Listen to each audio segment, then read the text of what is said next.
სერაფიმე საროველზე ალბათ შეიძლება როგორც მეცნიერება ესე იყოს ჩამოყალიბებული და მისი მუდმივი განხილვა მიმდინარეობდეს აი ესეთი დიდი წმინდანია ძალიან თუმცა ნახეთ აი აქ არის ერთი რამ ძალიან მნიშვნელოვანი წინასწარ ვიტყვი რომ ორჯერ არის მისი ხსენება სერაფიმე საროველის დღეს არის მისი გარდაცვალების დღე და კიდევ არის 19 ივლისის საეკლესიო კალენდრით ნაწილთა აღმოყვანების ოღონდ ეს ნაწილთა აღმოყვანება როგორც ჩანს დაამთხვიეს 1903 წელს იყო ესა და როგორც ჩანს დაამთხვიეს მის დაბადების დღეს და შესაბამისად აი ესეთი ორი თარიღი არის მის შესახებ მისი ხსენების თუმცა როგორც მოგახსენეთ ესე იგი სანამ დავიწყებთ სერაფიმე საროველზე მე ჯერ მანამდე სხვა ადამიანზე უნდა მოგიყვეთ საქმე ის არის რომ ესეთი არ ვიცი რა ვთქვა წყვილები ისტორიაში ბევრი გვყავს ჩვენ ჩვენ ახლა ვიცით მაგალითად გრიგოლ ხანძთელის ცხოვრება რომელიც აი ასევე დიდიადინა წარმოებია ესე ვიტყოდი ყველანაირი კუთხით ძალიან საინტერესო და გიორგი მერჩულე რომ არ ყოლოდა თქვა არ გვექნებოდა ასევე სერაპიონ ზარზმელის ცხოვრება არის ძალიან საინტერესო და ბასილი ზარზმელი რო არ ყოფილიყო არც ის არ გვექნებოდა და მე სხვათა შორის მოგიყევით აი ბევრჯერ მიხსენებია და ალბათ ამისი იდეალური მაგალითი რითი თქმაც მინდა ეხლა რა მინდა მოგახსენოთ ესე იგი რომ ჩვენ ანტონი დიდის ცხოვრება დაგვიწერა ათანასე დიდმა და ამიტომ არის ანტონი ხო თავისთავად ძალიან დიდია მაგრამ აი ჩვენ ანტონის სიდიდეს ანტონის მნიშვნელობას ხო აი ვინ იყო ანტონი აი ესე გააზრებულად ვერაფერთ ვერ გავიგებდით ეს რომ არ დაეწერა ათანასე დიდს იმიტომ რომ ხო გეუბნებით ალბათ რა ვიცი მეტი თუ არა ნაკლები არ იყო ანტონი დიდზე ათანასე დიდი ანუ რისი თქმა მინდა იცით რომ აი ესე ხატოვანი მაგალითი რომ მოვიყვანო ესე იგი რომ აი მთისწვერი თუ გინდა დაინახო მთისწვერი ხო ქვემოდან არ გამოჩნდება ზემოთ უნდა ახვიდე ადამიანი მთაზე ასევე და თუ მინიმუმ იმ მთაზე მაინც ახვალ ესე იგი რომელიც ამ მთის გასწვრივ არის სხვა მხარე შეიძლება მაგრამ მაშინ შეიძლება იქიდან მწვერვალი დაინახო და თუ უფრო მაღალია კიდე უკეთესად დაინახო ამ მთას ხო მაგრამ ქვეიდან ნებისმიერ შემთხვევაში ქვეიდან მწვერვალი არ ჩანს რატო ამბობ ხა ამას რომ აი ასეთი დიდი პიროვნების ცხოვრება როგორც არის მაგალითად სერაფიმე საროველი აი ვის შეიძლება აღეწერა როდესაც თანამედროვეთაგან იწერება აი თქვათ მამა გაბრიელის ცხოვრება ვის შეიძლება ჯერ უნდათ ხა ბევრი რამე დაიწერა მაგრამ აი აუცილებლად ვინც წერს ის უნდა იყოს რაღაცნაირად უნდა მისი ტოლი იყოს ან რაღაცნაირად არ ვიცი ძნელი სათქმელია ძალიან ამ შემთხვევაში ჩვენ გვაქვს ასეთი მაგალითი არსებობს ესეთი პიროვნება ეს არის ნიკოლოზ ალექსანდრეზე მოტოვილოვი აი ამ მოტოვილოვზე უნდა მოგიყვეთ ჯერ იმიტომ რომ მოტოვილოვი რო არ ყოფილიყო ჩვენ შეიძლება სერაფიმე საროველი გვეწოდინებოდა რომ იყო რა თქმა უნდა მაგრამ აი ვინ იყო სერაფიმე საროველი რა როგორი სწავლება ჰქონდა როგორ ცხოვრობდა რა რითი იყო გამორჩეული ალბათ ეს ყველაფერი არ გვეწოდინებოდა და ამიტომ ამ მოტოვილოვზეც ვერ მოგიყვებით ანუ მოტოვილოვის შესახებაც რომ მოგიყვეთ მე მოხს რაღაც არაჩვეულებრივი წიგნია მოტოვილოვის დაწერილი მარტო სერაფიმე საროველის ცხოვრება კი არა ძალიან ბევრი რამე აქვს ამ ადამიანს გაკეთებული მაგალითად მიტროფანე ორონიჟელი ტიხო ზადონელი აი ესენი მისი ესე რომ ვთქვათ გადარჩენილი შთამომავლობისთვის წმინდანებია და თვითონაც როგორ გითხრათ თვითონ მოტოვილოვზე აქვს სერაფიმე საროველს ნათქვამი რომ აი ერთი კი არა რამდენიმე წმინდანის ცხოვრება რო შეერთო ალბათ ვერ გადაწონეს აი ამ ღვაწლს რაც ამ ადამიანს გაუწევია განსაკუთრებით ცნობილი არის როგორი თავდასხმები ჰქონდა ეშმაკის ამ ადამიანს და როგორ განკურნა სერაფიმე საროველმა 1800 ხა მე უნდა წლები გითხრა ძალიან მნიშვნელოვანია ეს წლები სხვათა შორის და ამას გეტყვით ახლა მალე გეტყვით რატო მნიშვნელოვანია 1809 წელს დაიბადა და 1879 წელს გარდაიცვალა სერაფიმე საროველი დაიბადა 1754 წელს და 1833 წელს გარდაიცვალა ესე იგი ეს 1809 წელია და იყო ესე იგი ნუ ქართულად კი არ ვიცი ეს პომეშიკი მემამული ალბათ მემამული იყო და ფაქტიურად ესე იგი როგორც მოგახსენეთ მისი ბიოგრაფიის აღწერა იყო და ესე იგი უნივერსიტეტის სტუდენტი იყო ჯერ ყაზანის უნივერსიტეტი აქვს დამთავრებული და აი ამ პერიოდში იყო მას რაღაცა საშინელი თავდასხმები ჰქონდა ეშმაკისაგან და ბოლოს დაემართა რაღაცა ესე იგი რევმატიზმი იყო თუ რაღაც მოკლედ მოწყდა წელსკვე თლიანად და სერაფიმე საროველმა დააყენა ფეხზე და განკურნა და აი სწორედ მალევე ამის შემდეგ 1831 წელს 2 წლით ადრე სერაფიმე საროველის გარდაცვალებამდე ჰქონდა პირველი აი ეს ჩანაწერი ესე იგი სულიერი ცხოვრების კი არა ქრისტიანული ცხოვრების მიზანი აი ესე ქვია და კიდევ წინასწარმეტყველებები აი მაშინ ჩაწერა მან სერაფიმე საროველის საუბარი უშუალოდ და მერე კი დაწერა კიდევ ბევრი რამ დაწერა სერაფიმე საროველზე და არა მარტო სერაფიმეზე როგორც მოგახსენეთ და იმ ადგილზე სადაც მას ჰქონდა სერაფიმე საროველთან საუბარი მოგვიანებით შემდეგ ტაძარი აშენდა სულიწმინდის სახელობის ტაძარი ცოტა მოგვიანებით სერაფიმე საროველი როგორც მოგახსენეთ 1800 ეხა გონი ძალიან მნიშვნელოვანია ეხა და რატო არის მნიშვნელოვანი ეხა კიდევ ერთხელ გამოჩნდება ესე იგი 1833 წელს გარდაიცვალა სერაფიმე საროველი ეს კი 1840 წელს დაქორწინდა ვიზია ეს არის ძალიან საინტერესო ესე იგი ეს იყო მონაზონი იყო დივეევოს მონასტერში მონაზონი მართა ერქვა სახელად აი მართას მიშვილი იყო პატარა ბავშვი რომელიც 5 წლის ასაკიდან ცხოვრობდა მონასტერში და ეს 1823 წელს დაიბადა ანუ ეს ბავშვი 10 წლის იყო როდესაც სერაფიმე საროველი აღესრულა და სერაფიმე საროველი ნუ ამ ბავშვს რაღაცა განსაკუთრებული იცნობდა კი არა აი რა გითხრათ ესე იგი რაღაცა განსაკუთრებული ეპითეტებით ამკობდა და ამ ბავშვი რაღაცას ხედავდა ამ გოგონაში და გარდაცვალებამდე პირდაპირ ლოცვა-კურთხევა მიცა ამ ბავშვს რომ ესე იგი აუცილებლად უნდა გაყოლოდა ცოლად მოტოვილოს. ნუ მათ შორის დიდი სხვაობა იყო საკმარისი რა თქმა უნდა, მაგრამ ბავშვი როგორც კი გახდა სრულწლოვანი, ესე იგი 17 წლის ასაკში, ხო, აი ესე იგი ამ 1840 წელს გახდა მოტოვილოვის ცოლი და ამის შემდეგ მათ 6 შვილი ეყოლათ და აი რა იყო მნიშვნელოვანი, ნახეთ, ამ ქალმა ძალიან დიდხანს იცოცხლა ხო. და ეს ქალი მოესწრო, ესე იგი ამ ქალის სახელი არის ელენა. მოესწრო ესე იგი სერაფიმე საროველის კანონიზაციას 1903 წელს იმპერატორის ნიკოლოზ I-ის ბრძანებით მოკლედ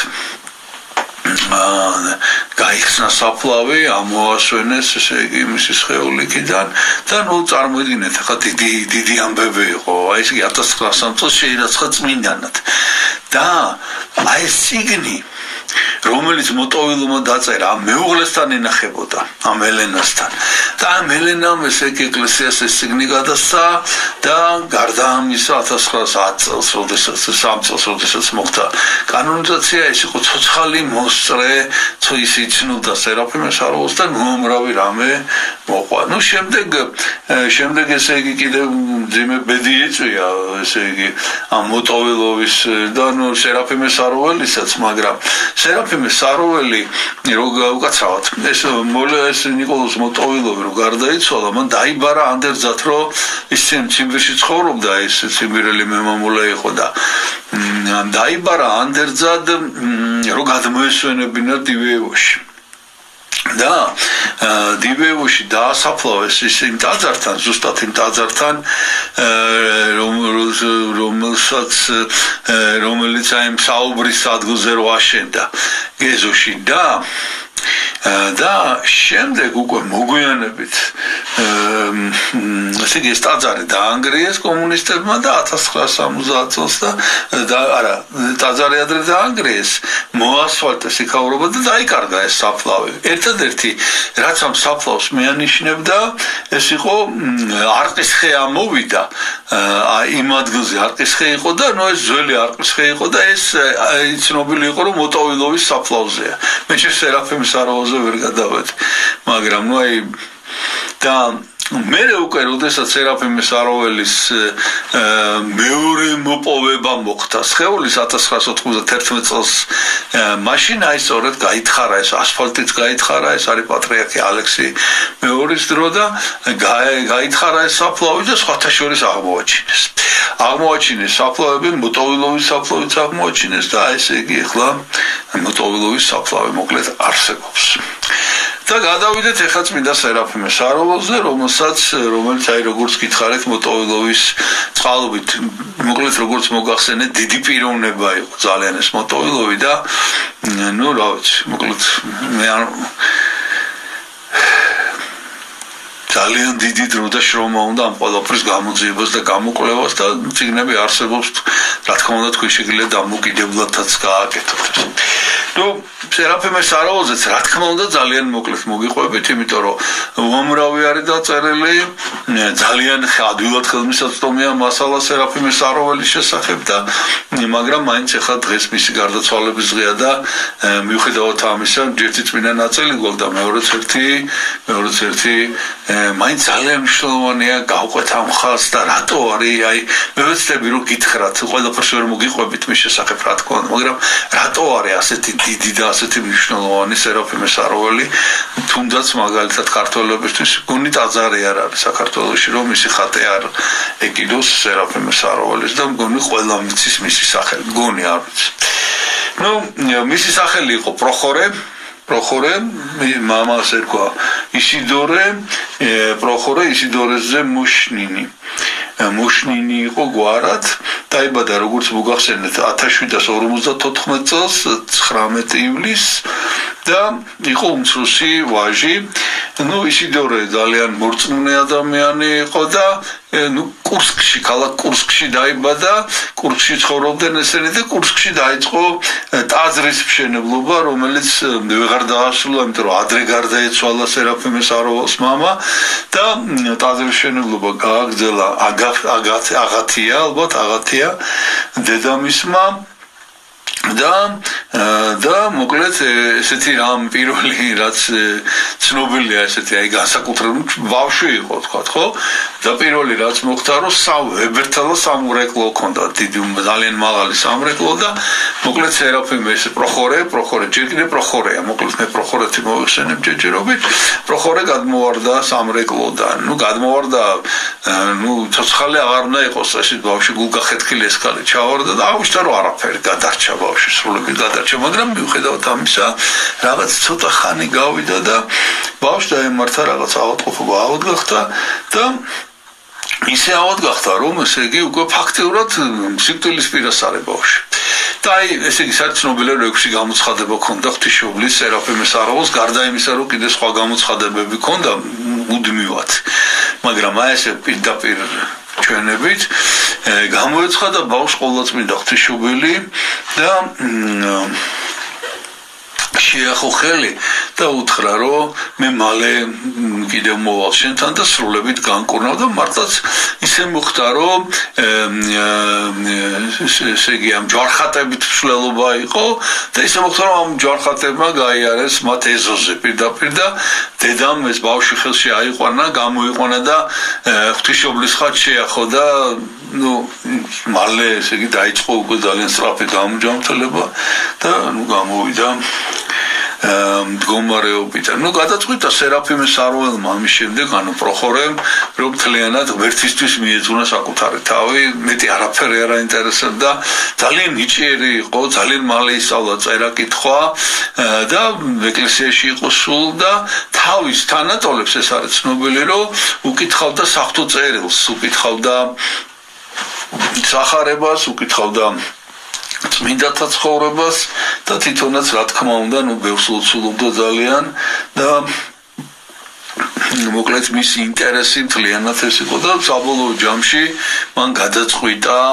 გადაწყვიტა უკვე რომ შესდგომოდა, ესე იგი ამ გზას ბერმონაზე ბერი რო გამختارიყო, ბერად რო აყვეცილიყო და დედას თხოვა რომ მას მიეცა ნებართვა რომ მონასტერში წასულიყო. დედამ დალუცა ჯვრით, ჯვარცმით, ესე იგი ჯვარი, რომელზეც ჯვარცმა იყო გამოხატული, რომელიც სიცოცხლის ბოლომდე ატარა შემდეგ სერაფიმეს აროლმა თავის გვერდზე. აქედან კურსკიდან ფეხით წავიდა იგი კიევში, მოლოცველთა რაღაც მოლოცვითი მოგზაურობა იყო, გაყვა მომლოცველებს და ჩავიდა კიევში და იქ შეხვდა სქემონაზონი დოროთე იყო, რომელიც იყო მე ადრეც მithkoms არ ვიცი ქართულად როგორ არის თარგმნება თითქოს ეს სტარეც მოძღვარი თუ რა ვიცი აი ზუსტად რა სტარეც რაღაც იცით ეს მარტო სიტყვა არ არის წოდება ეს იყო სტარეცი მოკლედ ეს გერანტა არის ბერძნულად ეს სიტყვა აი ქართულად კი არ ვიცი როგორ არის მართალი რო გითხრათ ხო და ეს გერონტა თუ სტარეც ვისანაც მივიდა ამ დოროთემ ესეთი ლოცვა კურთხევა მისცა რომ საროვის უდაბნოში უნდა გაატარო ცხოვრება და იქ უნდა იმოღვაწეო და მან მიიღო რა თქმა უნდა ეს ლოცვა კურთხევა დაბრუნდა სახლში სხვათა შორის ცოტა ხანი გაატარა სახლში დაემშვიდობა დედას დაემშვიდობა ნათესავებს და ამის შემდეგ უკვე წავიდა აი ამ სწორედ ამ საროვში ეს იყო 1778 წელი 24 წლის იყო პროხორე როდესაც მივიდა საროვის უდაბნოში სადაც წინამძღვარი იყო მამა პახუმი აი პახუმისთან მივიდა რომელმაც დიდი სიყვარულით რა ესენი ყველანი წმინდანები არიან და წრეწოლობის უნარით დაჯილდოებული და რა თქმა უნდა მან დაინახა და შეიმეცნა ანუ ვიცოდა ვინ მოვიდა მასთან ეს უდიდესი მომავალი წმინდანი და დაუნიშნა მას ასევე აი სტარეცი იოსები დაუნიშნა თავის მოძღვრად. პირველი რამდენიმე წელი, პირველი 8 წელი პროხორემ გაატარა მორჩილებაში. ბევრი სხვადასხვა დავალება ჰქონდა. აი ხარ ერთი ძალიან საინტერესო მომენტი ეს უნდა გითხრათ. მოკლედ ეს იყო ჯერ მესენაკე ამ იოსების, მერე პურის საცხობში მუშაობდა, მერე სეფისკვერების საცხობში, მერე მისი სახელოსნოში ზეინკალე არა, ესე იგი სადურგლო სახელოსნოში მუშაობდა ხეზე და მერე იყო ესე იგი მნათე მოკლედ ესე იგი ბევრი რამ გამოიერა მონასტერში და ყველაფერს განსაკუთრებული გულმოდგინებით აღასრულებდა აი როგორც ის თვლიდა რომ უფალს ემსახურება ყველაფერს უფლისთვის აკეთებს და ესეთ რამეს წერდა მე მოგვიანებით რომ აი ახლად მისულისთვის მონასტერში ძალიან მნიშვნელოვანი ყველაზე მეტი საფრთხე ყველაზე დიდი განსაცდელი ბერისთვის და ბერისთვისაც მაგრამ განსაკუთრებით ახალმისთვის არის ეგრეთ წოდებული მოწყინება აი როცა მოწყინდება ადამიანს მოეწყინება მონასტერში აი ეს მოწყინება არის ყველაზე საშიში და ესე იგი ამას ხო ამდენი მორჩილება ქონდა და სუდად ერთული იყო მაგრამ აი მიუხედავად ამისა მაინც ქონდა რაღაც თავისუფალი დრო რომელსაც ლოცვაში საფუძვლის კითხვაში ატარებდა თვითონ იგონებდა რაღაც ხელსაქმეს რომ უსაქმოდ არ ყოფილიყო რომ ეს უსაქმობა არის დედა ყოველი ბოროტების და მრავალსიტყვაობის და განკითხვის და რა ვიცი მოკლედ ერთი წუთი თუ ადამიანი ცოტა ხნით მაინც თუ წავა მონასტერში ხო არც ერთი წუთი უსაქმოდ არ უნდა იყოს მოკლედ ამას ამბობს ეს რომ მე მოწყინებაში არ ჩავარდეს შემდეგი რაც შეემთხვა მას პროხორეს ჯერ კიდე მორჩილ პროხორეს ეს არის ის რომ მორჩილი პროხორე გახდა ძალიან ავად მე მაგალითად კარგად არ ვიცი ესე იგი ეს დაავადება როგორია ზუსტად წყალმანკი ესე არის ქართულად ესე იტარგმნება წყალმანკი ესე იგი სითხე გროვდება ორგანიზმში იბერება 3 წელი იტანჯებოდა ამ წყალმანკით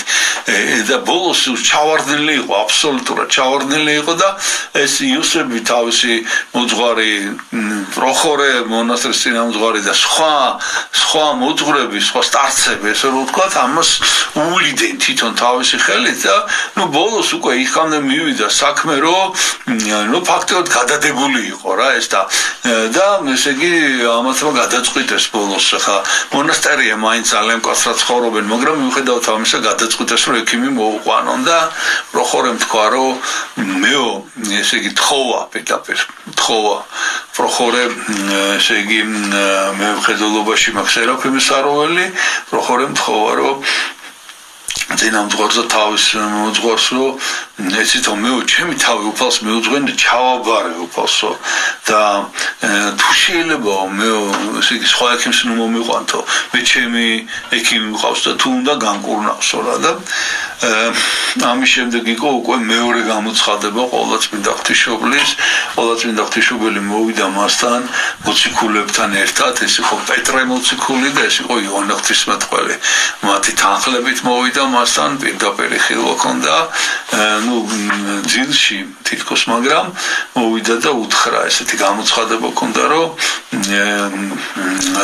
გადახედა ამ პეტრეს და ივანეს უთხრესო ჩვენიანია ვართ ქართლად როგორ თარგმნო რომ ანი ჩვენი მოდგმის თუ ჩვენი გვარისა არისო ესო ალბათ ესე ითარგმნება და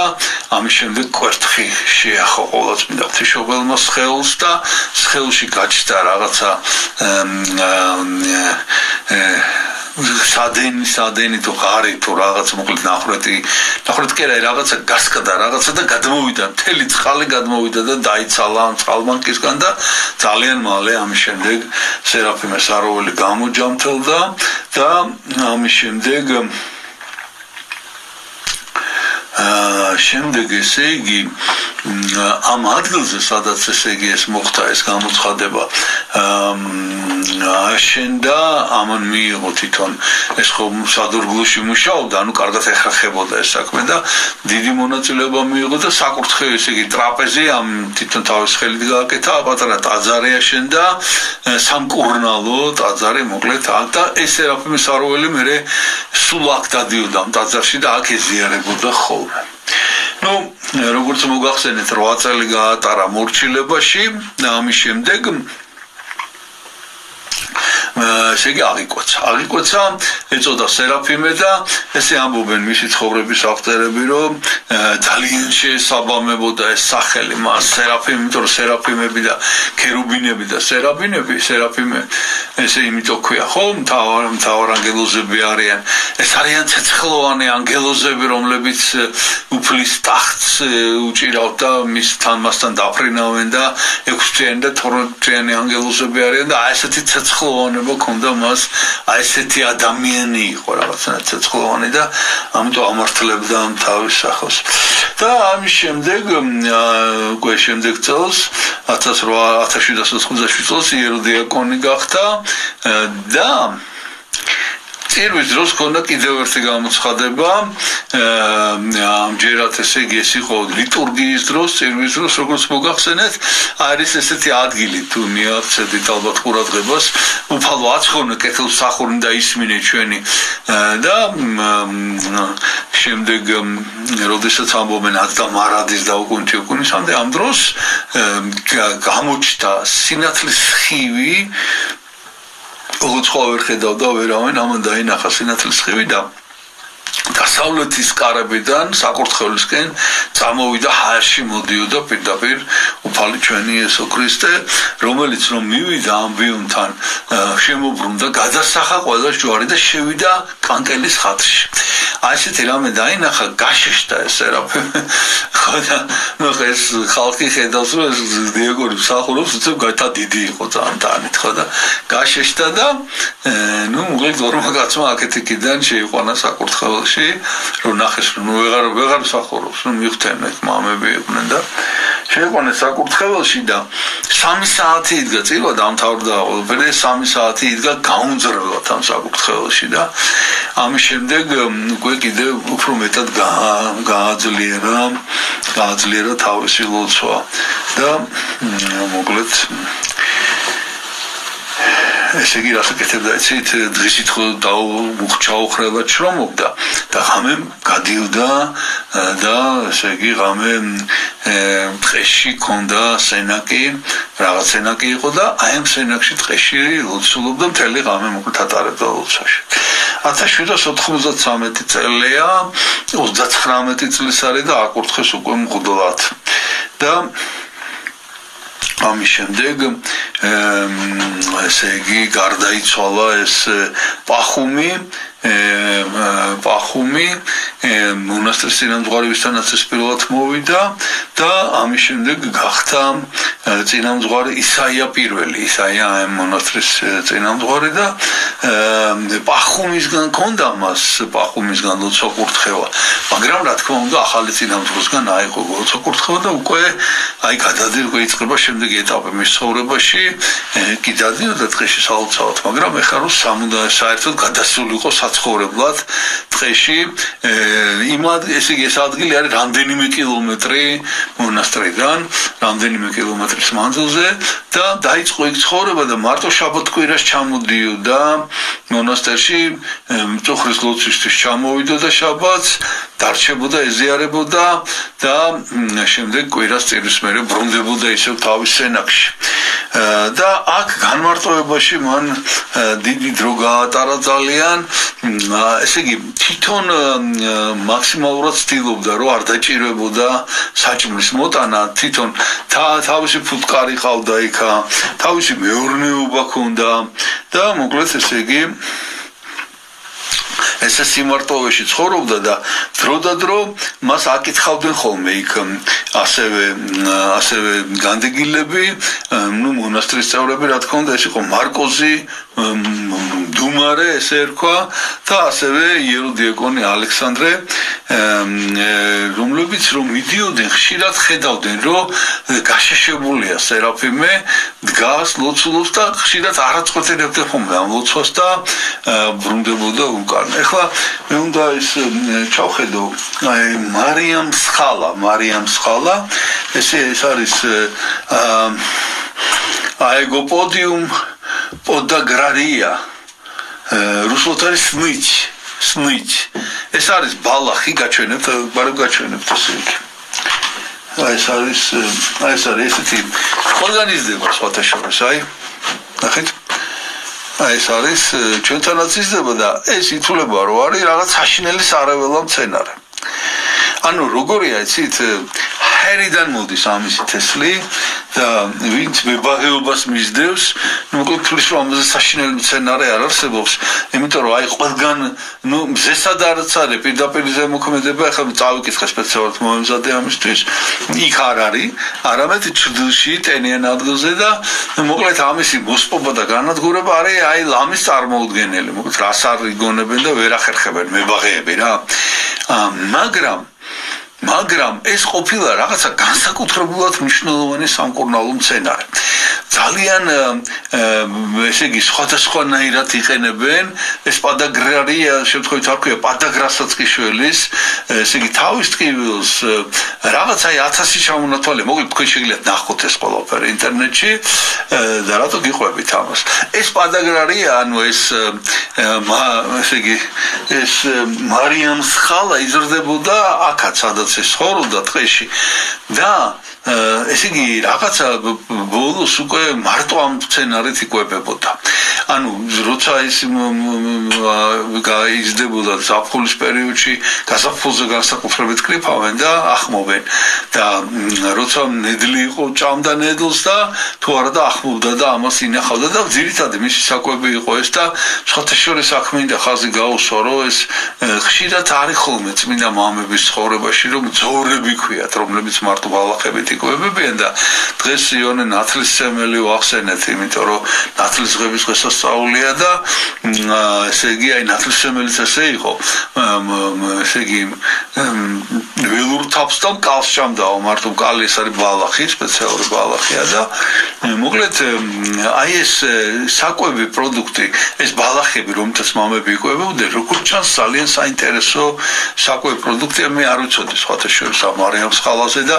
ეხლა კი ძალიან მომინდა რომ ვიშოვო და გავსინჯო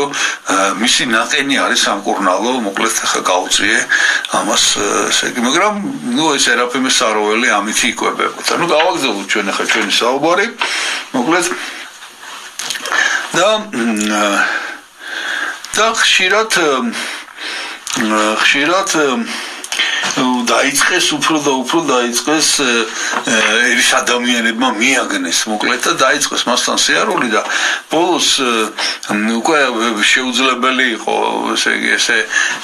იმდენი ხალხმა დაიწყო სიარული ილოცა მოკლედ და ეს რაღაცნაირად ეს ვებერთელა ფიჭოები იყო ესე იგი ამ დღეში დაიხარა და ეს ტოტები ჩამოუშვეს თუ რაღაც მოკლედ ისე აიხართა ეს გზა რომ უკვე შეუძლებელი იყო გაღწევა ამ ტოტებში აი თუ ყოფილხარ თუ გრანტხეში ხშირად ისე არის რომ ესე გახშირდება ეს თქვენ რომ ვეღარ მედიხარ წინ რა ვეღარ მედიხარ ესე არის ტოტები ახლა და ესე მოკლედ იყო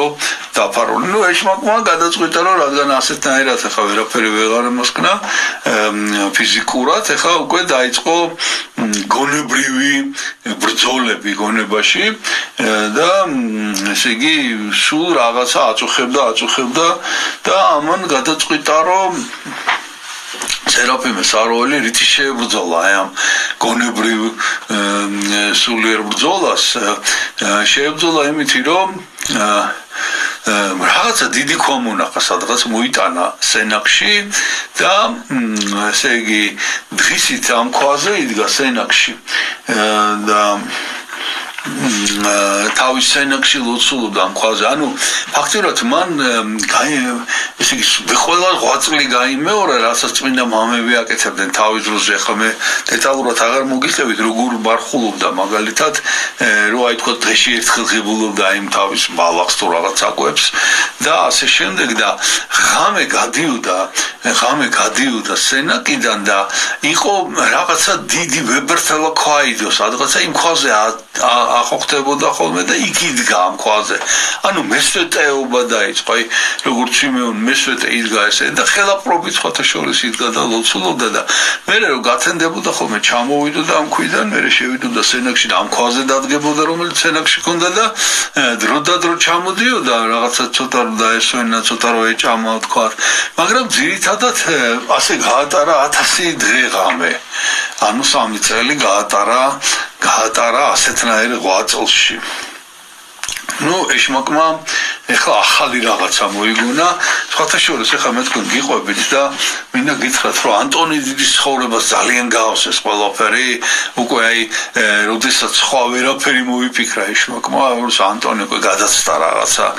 სულიერ ზღვარს, უკვე დაიწყო პირდაპირ გამოცხადებები და დაუწყო ცემა ანტონის თუ გახსოვთ ჩვენ გვისაუბრე ამაზე და აი ზუსტად ასე, რადგან გონებით ვერაფერი ვეღარ დააკლო ეშმაკმა, ახლა უკვე შთააგონა ვიღაც ავაზაკებს რომ მისულიყვნენ და მოკლედ ამისთვის ფიზიკური ზიანი მიეყენებინა და მართლაც ესენი რომ მოვიდნენ ეს ყაჩაღები წმინდა სერაფიმე სააროველთან ამ მუღრანთხეში მიაგნეს და ამ დროს ესე იგი ესეთი რაღაცა მოხდა რომ ამას ეჭირა ხელში ვებერთა ინახება სხვათა შორის ეს ნაჯახი არსებობს მე ჩემს სამართლიანად მოხერხებული მაქვს რომ ჯერჯერობით საერთოდ არა ვარ ნამყოფი ხშირად ადრეც მიწევდა რუსეთში ყოფნა, ხშირად ეხლაც მიწევს ჩასვლა ხოლმე სხვადასხვა მიზეზის გამო, მაგრამ აი მოვახერხე ის, რომ წმინდა სერა ალბათ ერთ-ერთი პირველი ეწერასაც გავაკეთებ სწორედ აი წავალ და ადგილზე გადავიღებ და გამოვივლო ყველაფერს. მოკლედ, მის წმინდა ნაწილებთან ინახება ეს ნაჯახი, რომელიც საკმაოდ დიდი ზომის ყოფილა და თვითონ იყო დიდი ზომის, ესე იგი როგორც მოგახსენეთ, დიდი ტანის ბრგე იყო ძალიან და წარმოიდგინეთ ეხლა ამ ხელაკაც ეს ნაჯახი უჭირავს ეს ყაჩაღები მოვიდნენ მის გასაძარცვავად მაგრამ მან გაიხსენა სახარების სიტყვები რომელმან აღიღოს მახვილი თვე წარწყდეს ეს პეტრე მოციქულს ეუნება იესო როდესაც მას შეიპყრობენ ის იქიდან არის ეს სიტყვები როდესაც მან მალქოს მოკვეთა ყური პეტრემ ხო და ჩააგე მაქვილი ხალხაში და მან მართლაც გადადო ეს ნაჯახი და მოკლედ ესენი დაესიენ ეს ყაჩაღები და საშინლად სცემეს და თავი გაუტეხეს ნეკნები ჩაუნტრიეს მოკლედ ისე დაასახიჩრეს რომ ესე იგი მთელი ღამე ხო ეგდო ესე იგი ნუ რა უნდათ რომ ფული უნდათ რა და ეს ახლა მე საბა განწმენდილი ცხოვრებაში იყო ესეთი თუ გახსოვთ რომ ყაჩაღები ესე იგი ვერაფერს ზეით იყო გამკოპის ცხოვრობდა და მან ვერავიდან რა მოკლედ ამან თოკი გადმოუგდო ესენი ავიდან გაჭრიკეს ყველაფერი არაფერი არ არის საერთოდ არაფერი არ ქონდა და ნუ აი ფეხებში ჩავარდნენ მე და იმათ იქით მოქონდათ საჭმელი რაღაც ეგეთი რაღაცა მოხდა აქ ხატები ქონდა სენაკში და რამდენიმე ცალი კარტოფილი და მე ძალიან ინანეს ამათმა ყაჩაღებმა მაგრამ რაღა დროს და წავიდნენ და ეს კი მთელი ღამე ესე ეგდო დატოვეს სხვათა შორის ესენაცა და მე დილით რო გათენდა რის ვაი ვაგლახით მოკლედ ეს რამდენიმე კილომეტრი იხოხა რაღაცა და მივიდა მონასტერში და ნუ იქ მიხედეს რა თქმა უნდა მიხედეს მაგრამ ნუ მოკლედ ძალიან ცუდად იყო რა ძალიან ცუდად იყო ეხლა უკვე ნამდვილად ესე იგი მოკლედ 8 დღე ებრძოდა სიკვდილს 8 დღე ებრძოდა სიკვდილს და ამის შემდეგ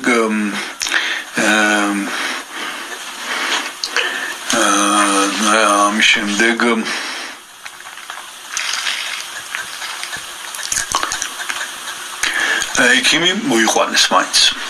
იმიტომ რომ უკვე ეს უგონოთ იყო მოიყვანეს ექიმი მაგრამ ექიმი რას უზამდა აბა ვერაფერი ვერ უკნა და უკვე ქონდა ამას უკვე მეოთხე გამოცხადება ყოვლადწმინდა ღვთისმშობლის რომელიც შეეხო მის თავს ეს მოვიდა ისევ მოციქულებთან პეტრესთან და იოანესთან ერთად ყოვლადწმინდა ღვთისმშობელი შეეხო მის თავს აი ამ გატეხილ თავს და განუკურნა და ნუ გამოვიდა ეს მდგომარეობიდან საბოლოოდ გადარჩა მაგრამ მაინც უკვე ვეღარ წავიდა ამ თავის სენაკში და 5 თვე მოუწია მონასტერში რომ ეცხოვრა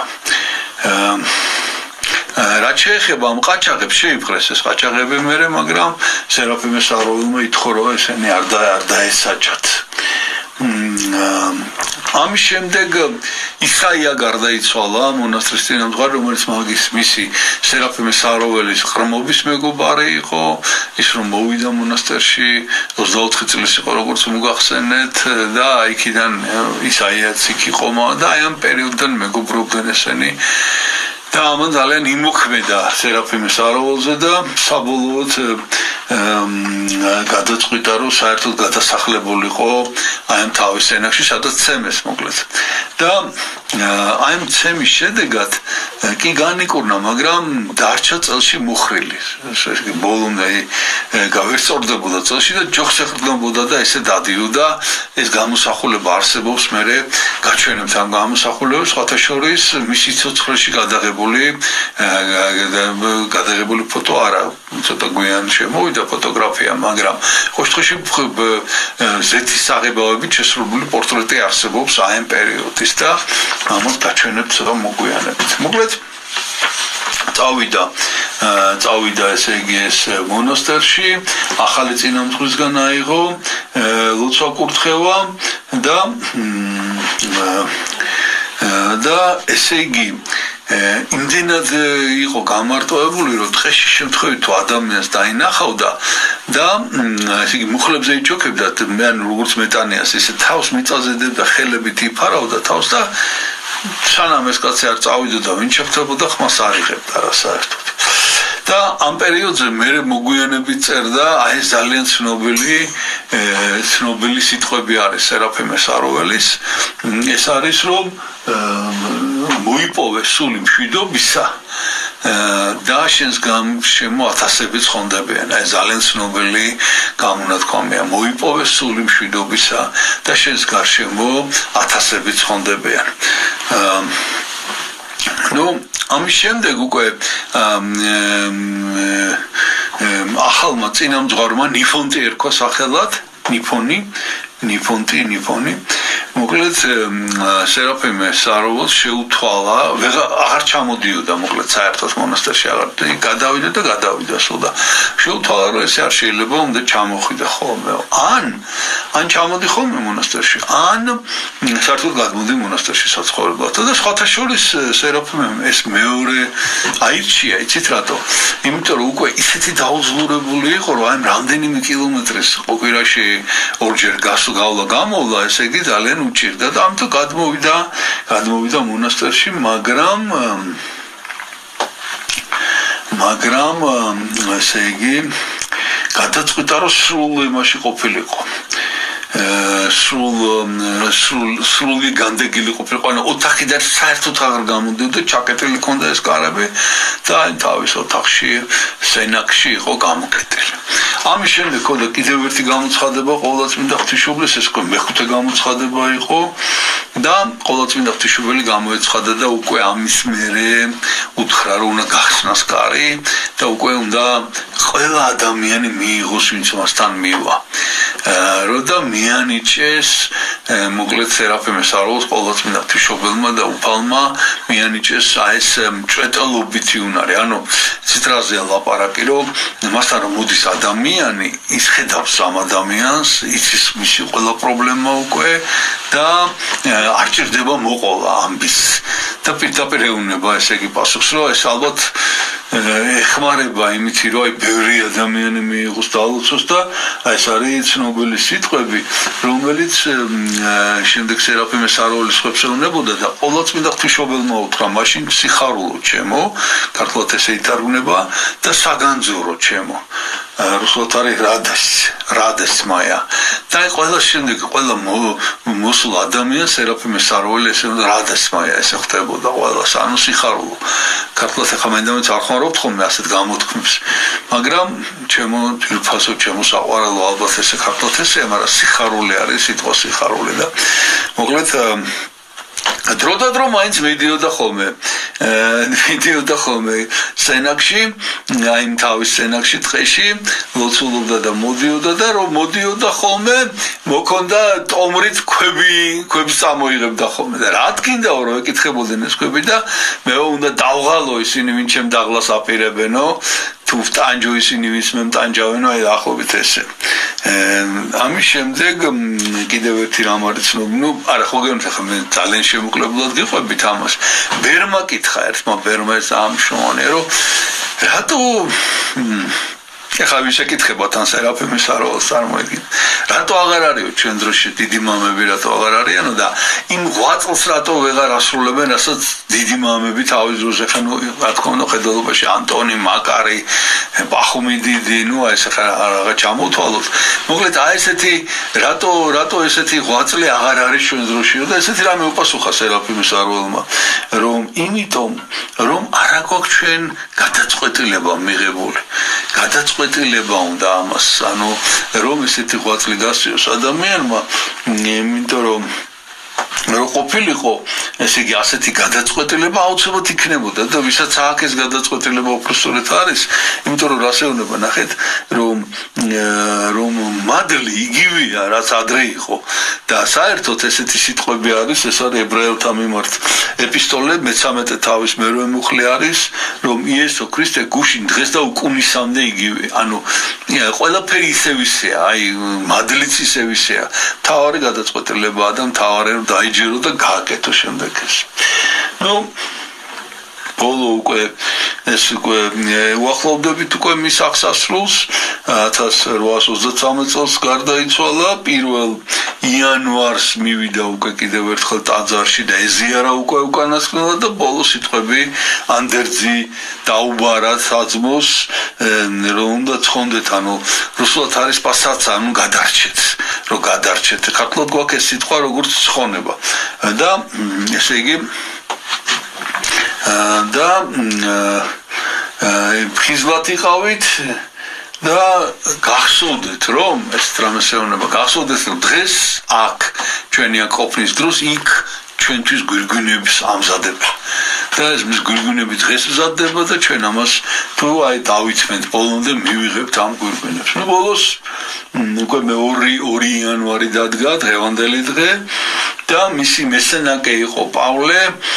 რომელიც დილის 6 საათზე გამოვიდა თავის სენაკიდან, რომ ტაძარში უნდა წასულიყო, მაგრამ რაღაც დამწორისუნი იდგა. დამწორისუნი იდგა და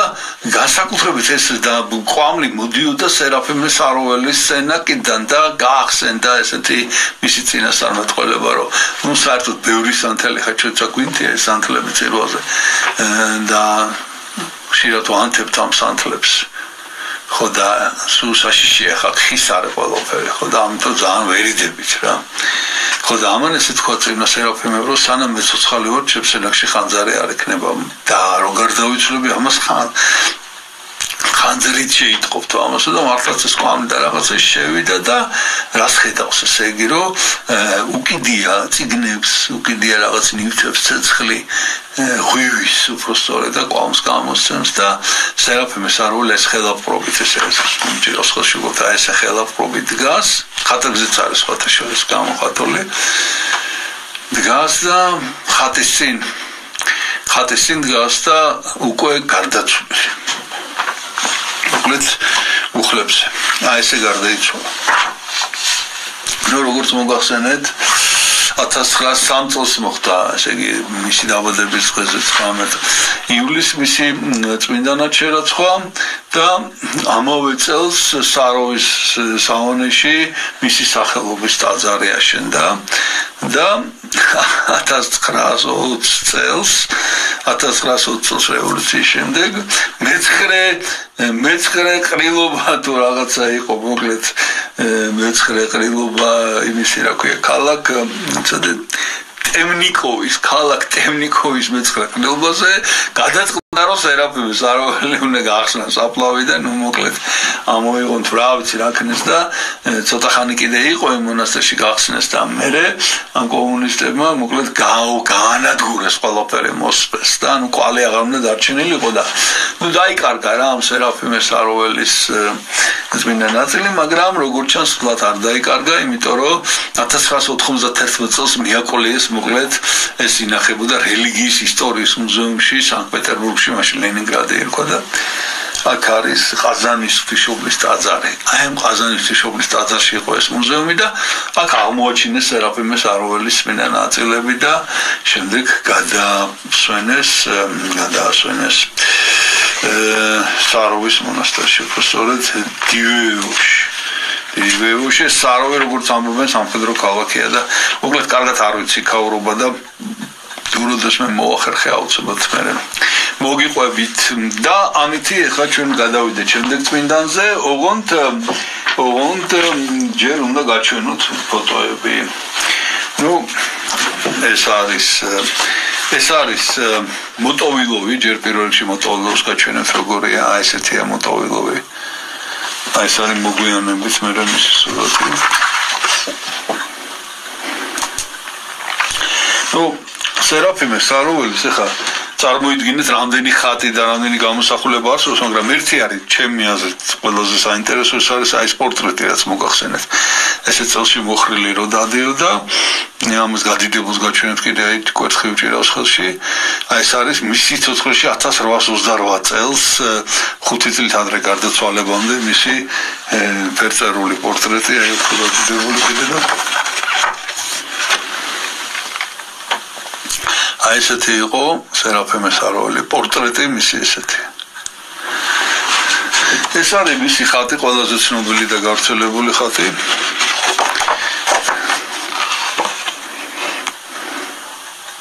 ესეთია ყველაზე ცნობილი სახე და კიდევ ეს არის ესეც ძველი ის არის რა ქვია მინიატურა თუ რაღაც ცნობილი მოკლედ ეს რო ცხოვრობდა იქ ტყეში თავის ენაკთან ბოლოს როდესაც ეს ადამიანები რო ილოცა და ეს რო მოგიყევით რო ეს ხეები რო ტოტებით რო აღარ უშვებდნენ ადამიანებს ფრინველები მოდიოდნენ უამრავი და აი დათვეს ცნობილი ისტორია რომ დაცაჭვენ და პური როდესაც თქვათ აი თუ მაინც ვინმე შემოაღწევდა მონასტრიდან პური მოქონდათ ხოლმე და ამ პურს აჭმევდა და მოკლედ დათვს. ესეთი და ბოლოს უნდა გაჩვენოთ ახლა მგონი ყველაზე მნიშვნელოვანი რაც გაგვაჩნია სერაფიმე საროველის შესახებ აი ეს არის მისი წმინდა ნაწილი აი აქ ნახეთ აი ეს ნამცეცი გვაქვს და ეს ხატი არის ძალიან საინტერესო ხატი ეს ხატი არის ცხადია რომ მისი შერაცხვის შემდეგ არის შექმნილი ესე იგი და ცხადია რომ რევოლუციამდეა შექმნილი ანუ ფაქტიურად ეს არის მისი კანონიზაციის დროს შექმნილი ხატი ეს ხატი ძველი ხატი გაგვაჩნია რუსული არ ვიცი სხვათა შორის როგორ ჯობია რა თქმა უნდა შეიძლება გავუკეთოთ ამ ხატს რესტავრაცია და მოვაოქროვოთ ისევე როგორც იყო აქ შუაში მოვერცხლილი იყო აქ მოოქროვებული აი არ ვიცი როგორ ჩანს ნახეთ თუმცა არსებობს მაინც მოსაზრება რომ აი ძველია და როგორიც აი უკანონოდ გაჩვენებთ როგორია ნახეთ კაკიქილი როგორიც იყო ისეთი იყოს ალბათ რა ვიცი მოკლედ არ ვკიდებ ჯეჯერობით ხელს შეგვეციოს მინდა სერაფიმე საროველის მადლი და